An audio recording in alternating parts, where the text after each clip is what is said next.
Hey folks, welcome to another Passion for Sound audio review. And today we're taking a look at the EarMen CH-Amp. This is a very compact, solid-state amplifier for your headphones that goes really well with the EarMen Tradutto. It's also a preamp if you want that, and it retails for $1,480. Having come from reviewing the Tradutto a while ago, and that's a DAC that sits well under $1,000, I was kind of shocked at the leap in price for the EarMen CH-Amp. In a lot of cases, the DACs actually cost more than the amplifiers when you look at matching pairs, like say the options for topping, or maybe the same price like options from Burson Audio. And they're just a couple of examples. They don't specifically mean anything which brands they came from.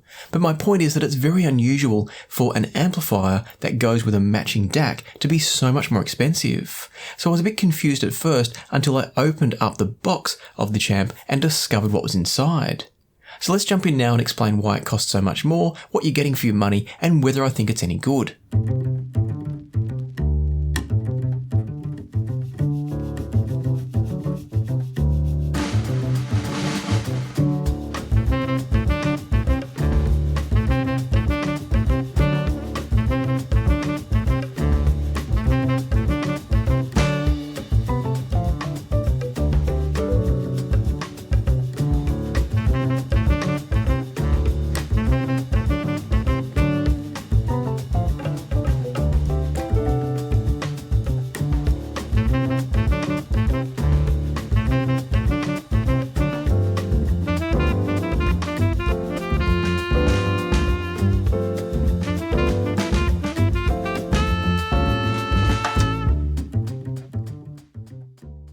What I've got here in front of me now is the EarMen CH-Amp and the EarMen Tradutto. The Tradutto being the DAC, that's what's sitting on top here, and this is a unit that I reviewed a little while back. I'll put a link here so you can check out the review of that one if you want to. But you might be looking at this stack in front of me and saying, but Lachlan, there's 3 boxes there, and you're right.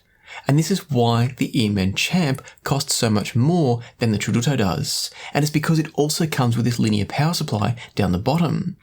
And there's no option here, you always get the CH-Amp with the linear power supply. If you're only using it by itself without the Tradutto, that's completely fine, but you're going to get the linear power supply and the amplifier all in the one box. And to help explain why that is, I want to turn around to the back of the device now and show you what's going on. Now I've deliberately left a few cables plugged in here to help illustrate what's happening, but if we start off taking a look down the bottom here, what you'll see is we've got a linear power supply with an IEC connector for the incoming mains power, and then multiple DC output sockets. And so the whole point of the linear power supply that comes with the CH-Amp is that it drives both the CH-Amp itself, but also gives you a linear power supply for the Tradutto DAC and also the staccato streamer, which I haven't yet reviewed, but that's a streaming device built in the same form factor as these other two. And so really what you can start to see is that EarMen intend for this to become a stack. And with that in mind, it makes for a very compact stack in terms of its physical footprint. Obviously, it can get vertically quite tall. If we add another device on top here in the staccato, we're getting a little bit tall, but it's going to take up very little overall landscape on your desk if that's where you're using it. Now, of course, you could also lay these out left to right. There's no need for them to have to go vertical. That's just how I've chosen to stack them. And so I guess while we're looking at the back of the device, let's also take a quick tour of the EarMen CH-Amp. I'm going to remove the DAC now. We don't really need to see that. It's just going to confuse things. And so putting aside the Tradutto now, and I will come back around to talk about the Tradutto with the CH-Amp shortly, but for now let's just focus on the inputs and outputs of the CH-Amp itself. Over on the side here, of course, we've got the power input, I've already spoken about that, and then we've got balanced and single-ended pre-outputs, so you can run your active speakers, a different amplifier from this, as well as 2 single-ended line inputs and 1 balanced line input. Again, 4.4mm for the balanced and RCA for the single-ended. So you've got plenty of connections despite this being a very small device. 3 different inputs, 2 different outputs. I think my one and only complaint about the CH-Amp is that it's using 4.4mm connections for balanced, and it's not a big deal, but as I've talked about with a number of other products using things like the TRS connectors, I am personally much more a fan of XLRs where possible for balanced connections, because that's what most products use. And so the issue that I have is if someone buys one of these and they've already got XLR cables, those cables are useless to them. Or if they buy these and then invest in 4.4mm balanced cables and later on decide to buy something else, they're likely to then have to go out and buy a new set of cables for their new device. It's not a huge deal, and it's certainly not something where I'd say don't buy this because of it, because I also completely understand why they've done it. There is absolutely no way you could fit XLR sockets into this chassis because it's just so tiny. And so 4.4mm is the only way they've been able to achieve what they've done. I completely understand it. I did just want to point out the drawbacks in using that connector. With that said though, I think it's wonderful that you're getting so many different connections on such a compact device. And so let's turn around now to the front and see what controls and options you have with the Champ. On the front of the device here, and I'm going to talk about the linear power supply and the amp together because they come as one. On the front of the device, you've got your master power switch down the bottom on the linear power supply. Flicking that on is going to power up anything that you've got connected to the linear power supply. But then each of the devices also has its own standby mode. So pressing the volume knob of the amp is going to power that on. And the Tradutto DAC has its very own standby button. Other than that, on the front of the Champ, we've got gain switches and line selection switches. That's going to allow you to choose line 1, line 2, or the balanced input. We've then got this nice, simple display. And that's going to show you things like which input's selected, which output is currently working, and it gives you a really nice little VU meter of sorts too. Admittedly, I found that for normal listening levels, the VU meter doesn't do a great deal. I don't have to turn the Champ up very much to get normal listening levels on most of my headphones. And so the VU meter is a little bit disappointing in that you don't really get to enjoy it that much as a headphone listener unless you're a loud listener, but at the same time, it's kind of nice to have it. The final things we've got to talk about here is that we've got a 4.4mm output and a 6.3mm output, and this is a fully balanced amplifier.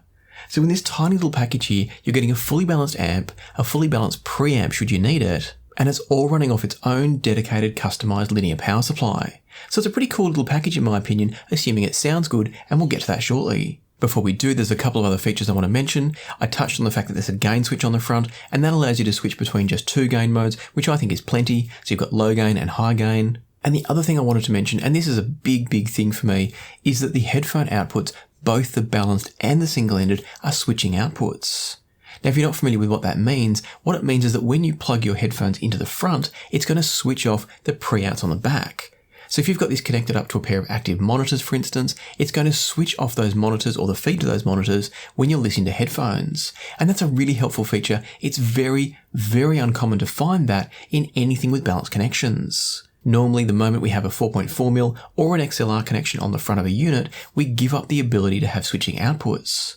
So I love the fact that EarMen have built that in here. It does mean there's a lot of clicking of relays when you plug in the 4.4mm connector, and I'm assuming that's because there's 5 different contacts, and as you're plugging in the plug, different parts of the plug are making contact with that switching mechanism. And so it does sound a bit funny when you first switch it in and you hear all this relay clicking and clicking and clicking. But once it's plugged in, it settles down straight away, of course, and it means you've muted those rear outputs. So I love that. I think it's a great feature, and I hope to see more manufacturers follow EarMen's lead and build that into future units. The one final thing to mention before we start talking about sound quality is the power output from the Champ, and that's 3.8 watts into a 32 ohm load, which is a huge amount for such a tiny unit, or it's a 1.5 watt output into 32 ohms if you're using the single-ended output. In both cases, plenty of power for anything you're likely to drive. This handles the Saffaras, no problems at all. It's not necessarily a peak pairing for it in terms of maximum sound quality, but it absolutely performs to the maximum capabilities that this stack has to offer. And I say this stack because almost all of my testing done with the Champ has been with the matching DAC. And so with that in mind, let's start talking sound quality. But before we talk about sound quality, I nearly forgot, there's also this lovely remote in the box of the Champ. And this again goes to show just how much thought EarMen have put into this stack. What they're providing here is a remote control that is both for the DAC and also for the amp. It's a lovely little remote control, very similar to what comes with the Tradutto by itself. It's got nice little buttons that have got a good tactile click to them. The labelling's nice and easy. Everything about it feels very quality, and it's rechargeable. So you're not going to go through a whole lot of AAA or AA batteries. You're going to keep this unit intact for its whole life and just plug into the USB-C when you need a recharge. So kudos to EarMen for helping us reduce the number of batteries we're recycling, and also for providing a single remote that handles the entire stack. Now I don't know how that works when the staccato's added to the mix. That might be a bit different. But if you're just using the DAC and the amp, this remote's got you covered. And so now that I've said that, let's talk about sound.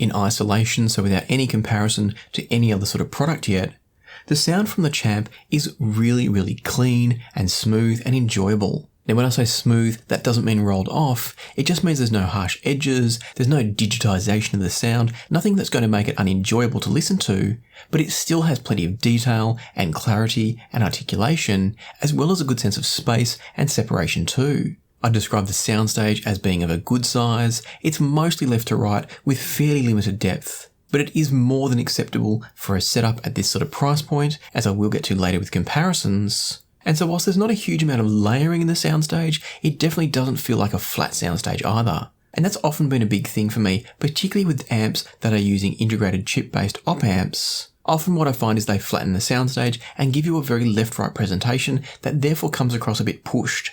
In the case of the Champ, it doesn't do any of that at all. It's very clean, it's very smooth as I said, and it does have a bit of a sense of depth.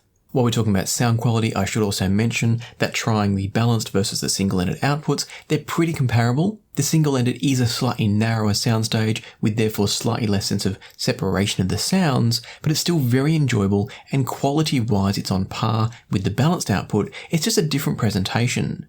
And that's often the case going from single-ended to balanced or vice versa, is you're going to get a different sort of sound. What you hope for is not a drop-off in quality so much as just a change to the presentation. And indeed that's what we're getting here, which means that from my point of view, I think it's completely fine. To start to put all this into perspective though, it was time for me at this stage to start doing some comparisons. And so looking around at what I had, one of the amps I've got here is the Burson Audio Soloist 3XP, and that retails for just a little bit less than the EarMen Champ.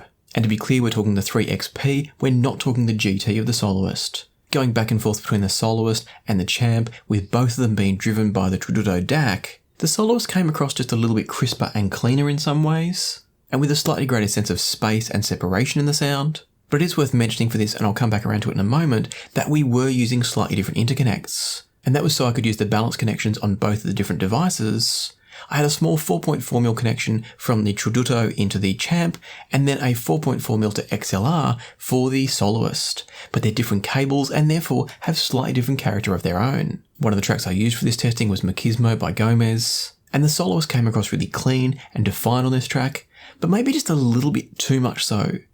Depending on the headphones you try it with, and one of the headphones I was using was the DCA Stealths, with those, the Soloist came across just a little bit too lean, a little bit too sterile on this particular track. There was lots of texture and fine detail from the Soloist, but going back over to the Champ, it brought a bit more body to the sound, a bit more weight to the sound.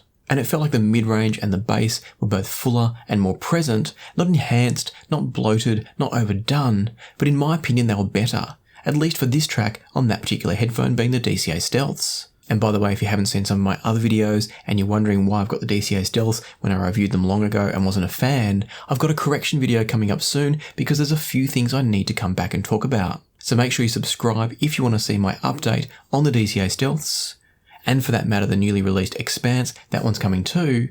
So make sure you subscribe if you haven't already. But now let's get back to the comparison between the Champ and the Soloist. And what I was finding was that the Champ provided that better sense of weight and body in the sound, but it came at the expense of a little bit of space and separation in the overall soundstage. The slightly richer tonality I was hearing from the Champ definitely suited the Stealths better, but there would be other headphones where the Soloist would be the choice. And so I'd say the bass impact and presence was better for me from the Champ, while the space and the clarity was preferable from the Soloist. And so take that into account if you're thinking about the two of these, but also stick around because I've got another comparison coming in a minute that might help to illustrate this better. Where I'd gotten to by this point though was I was impressed that the Champ was able to hold its own with the very good Burson Soloist 3XP.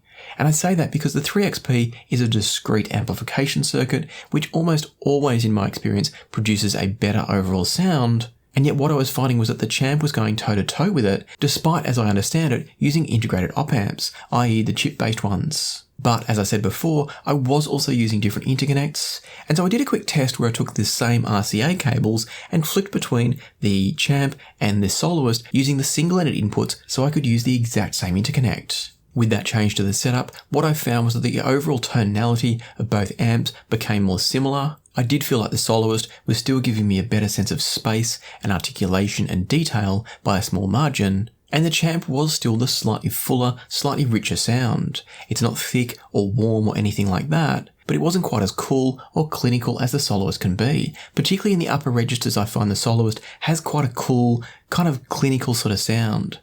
And I don't mean that in a bad way, it just depends on what your tastes are. And so at this point, I was definitely still impressed with the Champ, but it got me thinking, if this has been designed to be used very much as a stack with the Tradutto, the Champ, and the linear power supply that comes with the Champ, what if I was to compare that stack against the Burson Audio Soloist 3XP, so the same amp I've just been using, but adding on the Burson Audio Composer 3XP, which is the matching DAC, and so I basically had two comparable stacks. They're roughly around the same price for the two stacks combined, and so I fired up both setups to do a direct comparison. One of the tracks I used for this comparison was Feeding Line by Boy and Bear, and starting off with the EarMen stack featuring the Champ, what I heard was a really nice sense of punch from the bass. The vocals and the snares had a bit of edge to them, the guitars were nice and crisp and clean, and the vocal was fairly well separated from the rest of the sound, but everything was quite left and right. Now I should mention I was using the Hi-Fi and Aria Stealth editions for this particular comparison, and as I went through, what I found was that there wasn't a headphone that I tried on the Champ that didn't perform well.